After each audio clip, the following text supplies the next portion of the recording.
एक भक्त हुई भारत में, दक्षिण भारत में, साउथ इंडिया में।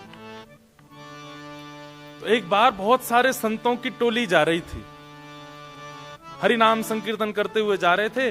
तभी एक नगर पड़ा और उस नगर में उन्होंने सोचा कोई ऐसा स्थान मिले जहां रात में हम लोग रुक करके अपना भोजन पानी बना लें, अपने ठाकुर जी की सेवा कर लें।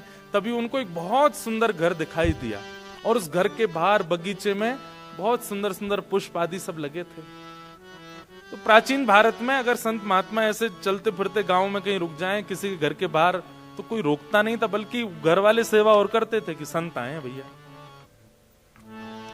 तो एक घर के बाहर सब संतों ने अपना धूना जमा लिया, वहीं बैठ करके टिक्कर बनाने लगे, अपने ठाकुर की सेवा करने लगे। तो घर जिसका था उस महिला ने ऊपर से झांक करके देखा,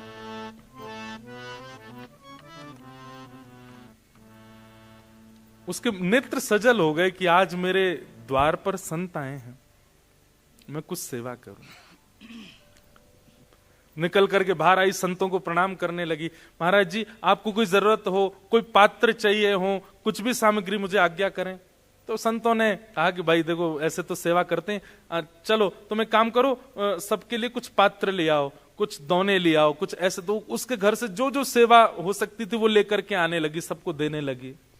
नमक कम पड़ गया तो नमक मंगा लिया। संत बना अपने आप ही रहे थे, बस वो सेवा कर रही थी। रात भर संतों का सत्संग चला, बैठ करके सुनती रही। सुबह सब संत बोले अब हम जाएंगे, अब हमारा समय आगे बढ़ना है। तो दौड़ करके गई और दौड़ करके जाके उसने सुंदर एक दक्षिणा देते हैं ना महापुरुषों को, सुंदर बहुत अद्भुत कुछ दक्षिणा और कुछ सामग्रियां लाई और ला करके संतों के सन्मुख पधरा दिया। अब तो नहीं होता ऐसा, पर प्राचीन काल में संतों का ऐसा नियम होता था कि वे दक्षिणा देने वाले से पूछते जरूर थे, ये दक्षिणा कमाने का जरिया क्या है तुम्हारा, ये जो धन हमको दे रहे हो ये आता कैसे है, तुम्हारा काम क्या है, व्यापार क्या है, करते क्या हो। अब तो दक्षिणा देखते ही धल लेते हैं तुम चाहे जो भी हो। भारत में तो कई बड़े बड़े फ्रॉड लोग उस संत महापुरुषों को ऐसा बहुत सारा धन देकर के बिल्कुल अपना वो बना लेते हैं, जो अच्छा नहीं। तो संत ने पूछा कि बिटिया इतनी सामग्री तुम सोना चांदी और जाने क्या क्या ये परात में लेकर के आई हो, ठीक है हम स्वीकार करेंगे, पर हमारा नियम है, गुरु आज्ञा है, इन सब को प्राप्त करने का स्रोत क्या है, कहां से आता है। उसके हाथ कांपने लगे, मुख मुरझा गया। बोली महाराज मैं झूठ नहीं बोलूंगी, पर मैं एक नगर वैश्या हूं, मैं नगर वधू हूं, लोगों का नृत्य करके रंजन करती हूं, गायन करके रंजन करती हूं, उसके बाद जो मुझे वो लोग देते हैं उससे मेरा घर चलता है। उसके नेत्र सजल हो गए। सामने बैठे हुए संत भी आश्चर्य में पड़ गए, अब क्या करें। मन में बहुत दुखी हो गई कि मैंने जीवन में कभी किसी महापुरुष संत की सेवा नहीं करी, पर आज मेरा दुर्भाग्य है कि मेरे द्वार पर आप आ गए, ये मेरा सौभाग्य। मेरे घर की सामग्री आपने प्रयोग में ली, ये मेरा सौभाग्य, पर मैं अपनी वस्तु आपको अपना कर्म बता करके नहीं दे सकती, ये मेरा दुर्भाग्य।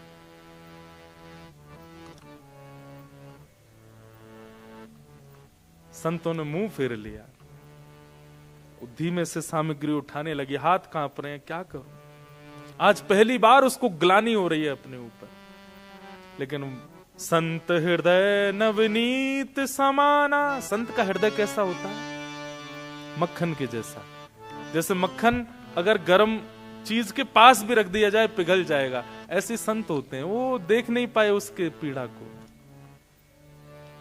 बोले इधर आओ, क्या बात है। बोले बस मैं नहीं दे सकती आपको, इसका बहुत ग्लानि है मुझे।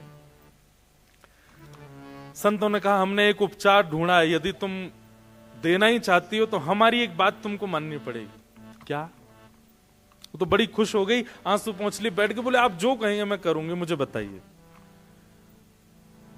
बोले पहले रुपए से लेकर के अंतिम तक तुम्हारे पास जितनी संपत्ति है, ये सब ठाकुर जी की सेवा में अर्पित कर दो। कुछ भी अपने पास मत रखो।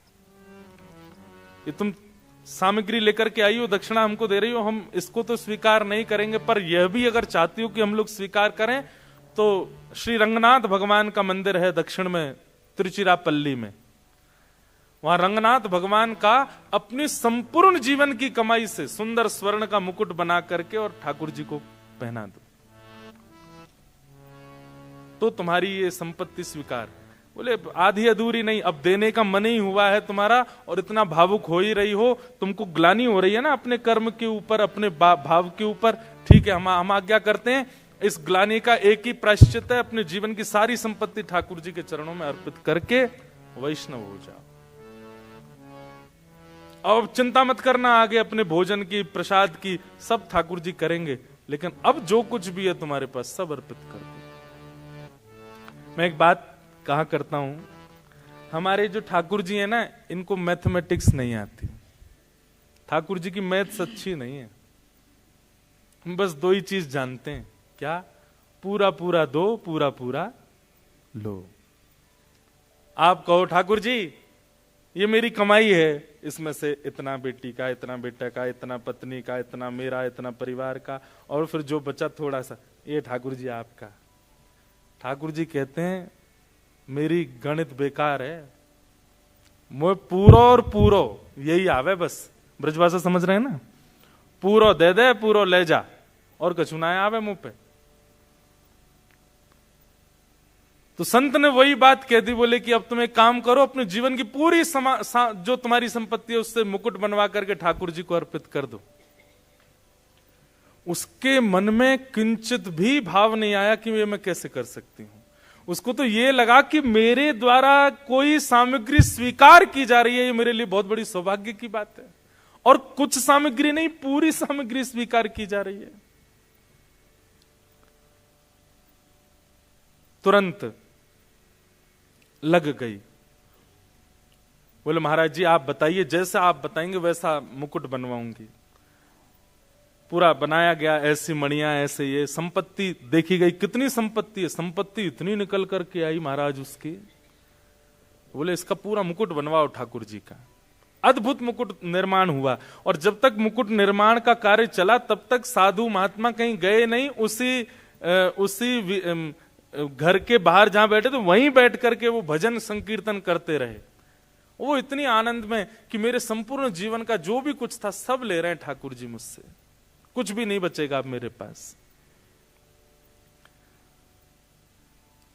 50 दिन के बाद मुकुट तैयार हुआ और उसने पूरी संपत्ति, अपना घर भी बेच दिया, जमीन भी बेच दी, जो भी कुछ था कुछ नहीं बचा, शून्य है। एक परात है बस, उसमें मुकुट रखा है। और संत बोले अब इसको लेके चलो। नाचते गाते हुए एक नगर वैश्या, नगर वधू को बीच में लिए, चारों तरफ संत नाचते गाते हुए उसको लेकर के जा रहे हैं रंगनाथ मंदिर, ठाकुर जी को अर्पित कराने के लिए। उस वैश्या के समर्पण को देखकर के संत ने एक घोषणा और कर दी। क्या? बोले ये मुकुट कोई पुजारी नहीं पहनाएगा, कोई संत नहीं, तुम खुद पहनाओगी ठाकुर जी को गर्भगृह में प्रवेश करके। अब सोचिए आप, कई बार बंधुओं तन का शुद्ध होना बहुत आवश्यक नहीं होता है, पर विचारों में अगर आपकी शुद्धता है ना तो ठाकुर जी आपसे बहुत प्रसन्न है। कई लोग हैं, वो लोग दिखते बहुत साफ सुथरे हैं, वो लोग दिखते बहुत बिल्कुल क्या बोलते हैं उसको, हाइजेनिक दिखेंगे बिल्कुल महाराज, एक बाल भी इधर उधर नहीं होता उनका, ऐसे बाल काटते हैं, शर्ट वर्ट ऐसे पहनते हैं, बिल्कुल एक चीज भी ऐसी वैसी नहीं हो जाए, बहुत व्यवस्थित रहेंगे। अगर वैष्णव भी हैं तुलसी पहनेंगे, तिलक भी बिल्कुल स्ट्रेट, किसी भी रूप में वो नहीं दिखे, पर कहीं ना कहीं मन दूषित होता है। आज वो वैश्या भले ही है, शरीर उसका अपवित्र है, पर उसका हृदय इतना पवित्र था, साधु ने कह दिया तुम ही मुकुट पहनाओगी ठाकुर जी को जाके। मंदिर के सब पुजारियों में बातें बनने लगी। बोले महात्मा का बुद्धि खराब हो गई है, बताओ एक नगर वैश्या को लेकर के आ रहे हैं, और चलो ठीक है, उसकी संपत्ति से तुमने मुकुट बनवाया, ठाकुर जी को दे रहे हो, लेकिन इतना तो नहीं कहना चाहिए था कि वो जाकर के ठाकुर जी को पहना दे। और वो महात्मा इतने पहुंचे थे कि उनको कोई मना नहीं कर पा रहा था। लेकिन मैंने एक बात कही ना, ठाकुर जी परीक्षा बहुत लेते हैं। कभी दूरियां बढ़ाए छलिया हाथ नहीं आए, छलिया हाथ नहीं आए, हमें श्याम ना मिला, हमें श्याम ना मिला, हमें श्याम ना मिला, हमें श्याम ना मिला। ठाकुर जी बहुत परीक्षा लेते। इसलिए एक बात याद रखना, ये 3 दिन के सत्र के बाद यदि प्रेम चित्त में प्रकट हो जाए तो एक चीज के लिए तैयार रहना, परीक्षाएं बहुत होंगी। अपनी संपूर्ण जीवन की कमाई लगा करके, मुकुट बनवा करके, अपना पूरा सर्वस्व ठाकुर जी को देने के लिए आज आ गई वो वैश्या। लेकिन मंदिर के लोग भी उससे बिल्कुल अप्रसन्न थे, सब कुछ उसके बिल्कुल विपरीत था, लेकिन फिर भी उसको मन में लग रहा था ठाकुर जी बुला रहे हैं मुझको। लेकिन जैसे ही वो द्वार पर पहुंची और भीतर प्रवेश करने लगी, उसी समय रजस्वला हो गई, मासिक धर्म हो गया। और उसी समय वो घबरा गई, तुरंत थाल नीचे रख दिया मुकुट का, पीछे खड़ी हो गई। महात्मा बोले क्या हुआ? अब बस रो रही है, कुछ कह नहीं पा रही। महात्मा बोले हुआ क्या, तुम पीछे क्यों हट गई हो? अब मैं अपवित्र स्थिति में हूं, मैं नहीं जा सकती भीतर।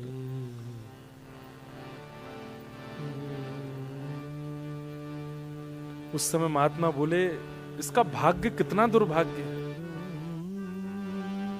पूरा जीवन नगर वैश्या बनकर के रही, जो धन कमाया उसमें से संतों को देने का प्रयास किया तो हम ले नहीं सकते। दूसरा निधान निकाला कि कुछ भी ना रखे, सब कुछ ठाकुर जी को दे दे।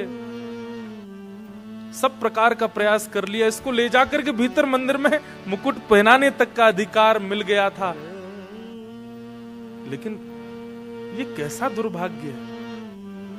निश्चित ही अपने पूर्व काल में, पूर्व जन्म में पता नहीं क्या ऐसा अपराध बन गया इससे, ठाकुर जी इसको स्वीकार नहीं कर रहे हैं। मंदिर के कुछ विपक्षी लोग खुश हो गए, बोले हम तो पहले ही मना कर रहे थे, देखो ठाकुर जी ने ही ऐसी लीला कर दी, अब ये जा नहीं सकती भीतर। आप वेद शास्त्रों के विरुद्ध जाकर के काम कर रहे थे महात्मा, देखिए ठाकुर जी की लीला। बैठी बैठी रो रही है, लेकिन उसको आत्मग्लानि नहीं है। उसको था ठीक है, जितना मिला मुझे उसमें परिपूर्णता है, मैं भीतर नहीं जा सकती। मेरे द्वारा अर्पित किया गया मुकुट में ठाकुर जी के मुख पर नहीं देख पाऊंगी पहली बार। पहली एक होता है ना, कोई वस्तु कुछ देता है तो उसको रहता है कि पहला दर्शन मैं करूं। कोई बात नहीं। महात्मा थाल उठाए, बोले बिटिया अब तेरी तरफ से मैं जा रहा हूं, जाइए आप, मुझे बस बता देना कैसा लगा, ठाकुर जी के मुखमंडल पर थोड़ी मुस्कान आई कि नहीं पहन के। भीतर गए, महात्मा के नेत्रों से अश्रुपात और वो अश्रु जल मुकुट पर गिर रहा था। और बार बार कह रहे थे ठाकुर जी आपकी भक्त वत्सलता कहां गई आज?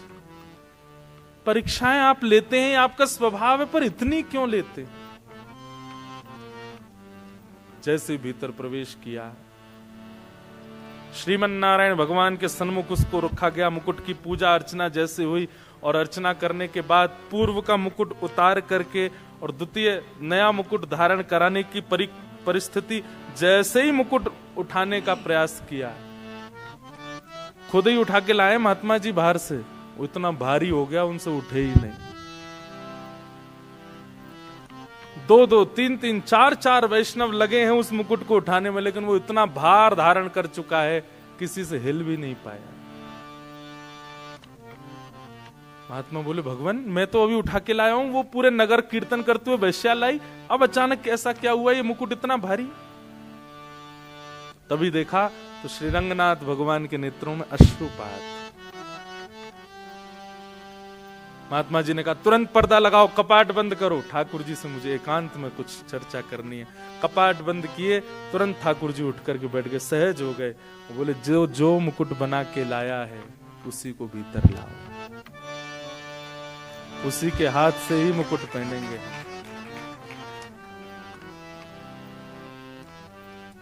बंधुओं, एक वैश्या, उसके जीवन भर की कमाई और वो भी रजस्वला अवस्था, और ठाकुर जी कह रहे हैं उसी को लेके आओ, उसी के हाथ से मुकुट पहनूंगा।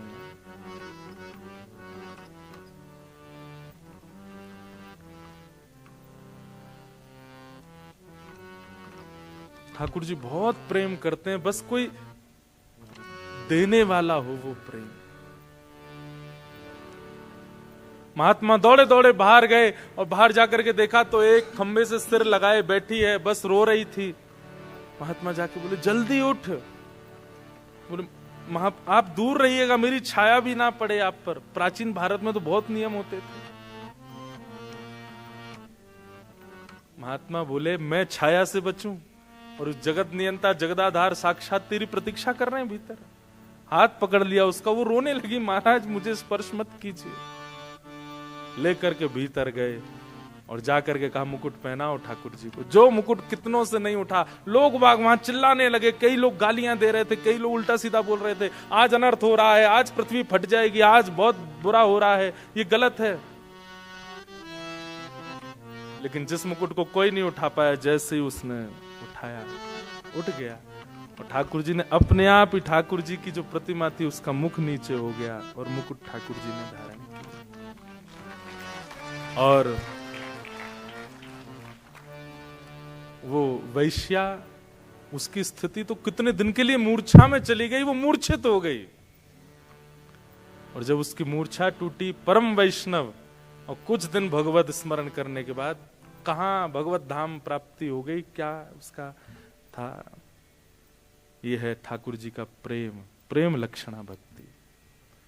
बस प्रेम लक्षणा भक्ति का एक नियम आपको ध्यान रखना है, पूर्ण। आधा अधूरा, 1%, 10%, 50%, 60% नहीं चलता, 100 पूरा, तो ही वो प्रेम भक्ति मानी जाती है, नहीं तो नहीं।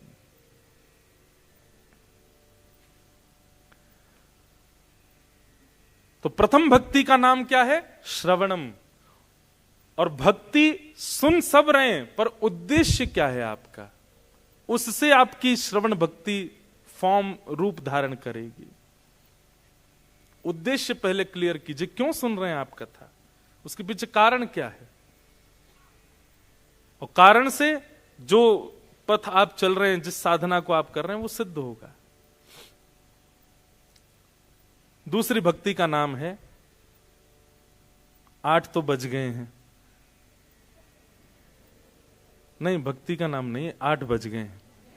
मुझे कोई बोला महाराज जी आज वीकेंड है और आप थोड़ा समय देख लीजिएगा, लोगों को जाना होता है, कोई दिक्कत नहीं हो तो हम 10-15 मिनट और कर लें। हाँ कर सकते हैं ना, एक साथ सब बोल दो। लोग कई तो कह रहे 1 घंटा करो, थोड़ा सा बस हम 3 भक्ति के फॉर्म पूरे कर दें, क्योंकि 3 का रोज टारगेट है। तो प्रथम भक्ति श्रवणम। श्रवण भक्ति का पहला रूल क्या है? आपका उद्देश्य क्लियर होना चाहिए। आप किसी का भी प्रवचन सुन रहे हो, किसी की भी कथा सुन रहे हो, किसी के भी सत्संग में जा रहे हो, किस उद्देश्य से जा रहे हो, क्या पाने आए हो? ज्ञान पाने आए हो, वैराग्य पाने आए हो, कि भक्ति पाने आए हो, कि प्रेम पाने आए हो? ये पहले क्लियर कर लीजिए। दूसरी बात, श्रवण का मतलब केवल सुनना नहीं होता और सुनकर के भूल जाना नहीं होता, इंप्लीमेंट जरूर करना है। आप यहां से सुनकर के गए, वो आपकी क्रिया में यहां से इस हॉल से निकलते ही वो लागू हो जानी चाहिए बातें जो जो यहां कही गई। अगर आप इंप्लीमेंट नहीं करते तो आपका श्रवण भक्ति व्यर्थ हो जाएगी। किसी महापुरुष ने आज्ञा की कि अभी इसी वक्त जोहान्सबर्ग जाओ, तो आपके पास में ये ऑप्शन नहीं है कि आप उनसे जाके पूछो क्यों जाएं, जोहान्सबर्ग में क्या करें। चले जाओ, इतना विश्वास होना चाहिए प्रवचन के ऊपर। जो बात कह दी गई है, हमारे श्रीमद् वल्लभाचार्य जी के शिष्य हुए श्री सूरदास जी महाराज। कौन? सूरदास। हरि दर्शन की प्यासी अखियां, हरि दर्शन की प्यासी।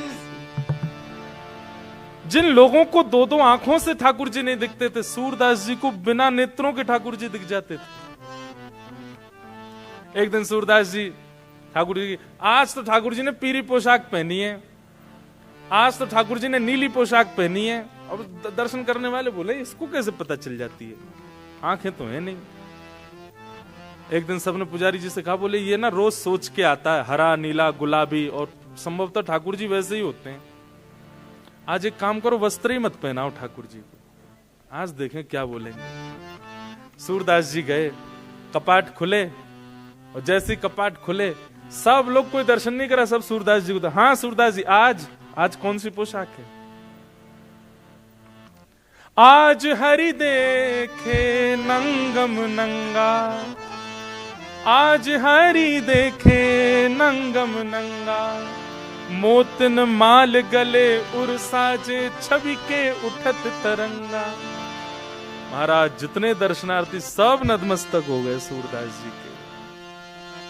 नेत्रों की आवश्यकता नहीं। सूरदास जी बोले ये कैसे संभव हुआ, बिना नेत्रों के कैसे दिखते हैं? बोले क्योंकि मैं रोज अपने गुरुदेव के द्वारा दिए गए प्रवचनों को पालन करता हूं। गुरु के वचन अटल कर मानो, मैं उस पर संशय नहीं करता हूं। उन्होंने जो कह दिया उसको मैं तुरंत। एक बात याद रखिएगा, गुरु आज्ञा नहीं करते, गुरु आदेश नहीं देते, गुरु सामर्थ्य देते हैं। क्या देते हैं? सामर्थ्य। सामर्थ्य जानते हैं? जैसे मैंने आपको बोल दिया कॉफी नहीं पीनी, ठीक है, ये आज्ञा नहीं है, ये आज्ञा नहीं है, ये सामर्थ्य है। अब जब भी कॉफी आएगी, अगर आपका गुरु के प्रति पूर्ण विश्वास होगा, कॉफी देखते जो आपको बहुत प्रिय थी, मैं एक कॉफी का नाम ले रहा हूं, चाय का नहीं लिया क्योंकि मैं भी पीता हूं, इसलिए एक वस्तु का नाम लिया। अब जब जब कॉफी आपके सामने आएगी ना, जिसको आप कभी नहीं छोड़ पाए थे उसके प्रति आपको घृणा हो जाएगी, मन ही नहीं होगा उसको, ले जाओ भाई, नहीं पी सकता। ये करना नहीं है आपको, अपने आप हो जाएगा। बस आपको वचनों के प्रति, शब्द के प्रति, श्रवण भक्ति के प्रति इंप्लीमेंट की भावना रखनी है कि जो मैंने सुना वो धारण होना चाहिए। पहली बात उद्देश्य क्लियर, दूसरी बात इंप्लीमेंट करना प्रवचन को, और तीसरी बात बहुत विशेष, जो अधिकारी नहीं सुन पाए हैं इस ज्ञान को, उनके सन्मुख जाके उसको बोल देना, बता देना। ये श्रवण, कई लोग होता है कथा सुनने के बाद भूल जाते हैं हम क्या सुन के आए। भूलना नहीं है, याद रखना। तो प्रथम भक्ति श्रवण, श्रवण से ही चित्त में ठाकुर जी आएंगे। दूसरी भक्ति का नाम क्या है? श्रवणम कीर्तनम विष्णु। दूसरी भक्ति का नाम कीर्तन। कई बार ऐसा होता है कि कीर्तन में ही आपको आनंद आता है, लेकिन प्रवचन शुरू होते ही आप लोगों को उबासी आने लग गई, झोंके आने लग गए, नींद आने लग गई, टाइम देखने लग गए। नहीं, पहले श्रवण कीजिए प्रवचन, उसके बाद कीर्तन की ओर जाइए। कीर्तन का मतलब क्या होता है? कीर्तन का मतलब हरि बोल बोलना, श्री राधे बोलना, आदि आदि, ये सब कीर्तन करना। इसको कीर्तन नहीं कहते। कीर्तन का मतलब क्या होता है? जहां तन अपनी स्थिति भूल जाए। अभी 2 घंटे हो चुके हैं, हम लोग आपस में बैठे हैं, कई लोगों ने हो सकता है फोन भी नहीं देखा 2 घंटे में। पिछले 1 महीने का आप पूरा टाइम देखेंगे तो एक भी दिन ऐसा नहीं निकला होगा जहां हर 1 घंटे में आपने फोन ना देखा हो। पिछले 2 घंटे में आपने फोन भी नहीं देखा अपना। इसका मतलब क्या है? आपका तन अपनी कीर्ति भूल चुका है। कीर्ति से तन ऊपर की ओर उठ जाए और आनंद में भर करके सत्संग श्रवण करने लग जाए, उसको कीर्तन कहते हैं। आप आसन भी नहीं बदल पाए, आप एक बार भी विचलित नहीं हो पाए, आप इधर उधर भी नहीं देख पाए। मुझे खुद अभी पता चला कि 8 बज गए, ऐसी स्थिति हो जाए, मतलब आपका तन सामान्य स्थिति में जैसा रहता है वैसा ना रह करके कुछ एक्स्ट्रा ऑर्डिनरी हो जाए सत्संग के प्रति, उसको कीर्तन कहते हैं।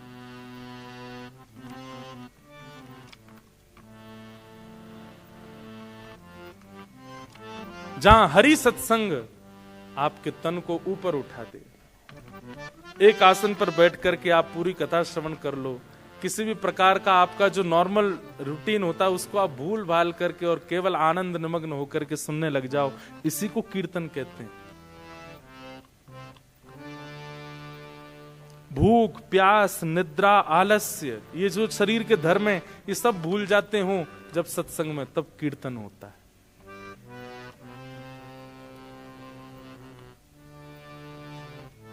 सत्संग का प्रभाव। तो दूसरा है कीर्तन, जहां तन अपनी स्थिति से परे हो जाए, उसको कीर्तन कहते हैं। तो पहले श्रवण कीजिए, उसके बाद कीर्तन कीजिए। श्रवणम कीर्तनम विष्णु, और फिर तीसरा क्या है पता है? स्मरणम। स्मरण क्या है? यहां से जब जाएंगे, चाहे भोजन पाएंगे, गाड़ी ड्राइव करेंगे, अपने घर जाएंगे, रात्रि सोएंगे, पूरे टाइम इसी का स्मरण। हमने क्या सुना था, क्या सुना था, क्या भाव था, व्यास जी क्या बोल रहे थे, पीछे ठाकुर जी कैसे लग रहे थे, बगल के ठाकुर जी कैसे लग रहे थे, जितने वैष्णव आए थे वो कैसे थे, इसी का स्मरण चलता रहे, चिंतन चलता रहे मन में। हंसी मजाक गप शप ये सब। मैं तो एक बात कहता हूं, वैसे मानोगे नहीं, फिर भी मैं बोल देता हूं कि कथा के बाद 1 घंटा मौन रहना चाहिए। सुनने के बाद केवल चिंतन करो, क्या सुन रहे थे हम, इसको कहते हैं स्मरणम। कल आप ऑफिस जाओ, अपने कॉलेज जाओ, स्कूल जाओ, जहां भी जाओ, वो स्मरण कंटिन्यूटी में बना रहे आपका। क्या था? स्मरण। गीता में भगवान अर्जुन से क्या कहते हैं? पूरी बात सुनाने के बाद जब अर्जुन से कहते हैं, अर्जुन कैसा फील कर रहे हो अब? तो अर्जुन क्या कहता है? नष्टप मोह स्मृतिर्लब्धा। मेरा मोह नष्ट हो गया नाथ, और मुझे स्मृति प्राप्त हो गई है। आपने 18 अध्याय जो मुझे सुनाए वो मेरी स्मृति में है। मतलब अगर भगवान अर्जुन से कहें कि 4थे अध्याय का 5वां श्लोक सुनाओ, अर्जुन को वो याद नहीं होगा, पर अर्जुन की स्मृति में यह है कि मैंने महाभारत के युद्ध के बीच में ठाकुर जी से कथा श्रवण की थी। भगवान बोले स्मृति तुम्हारा कल्याण करेगी, बस स्मरण।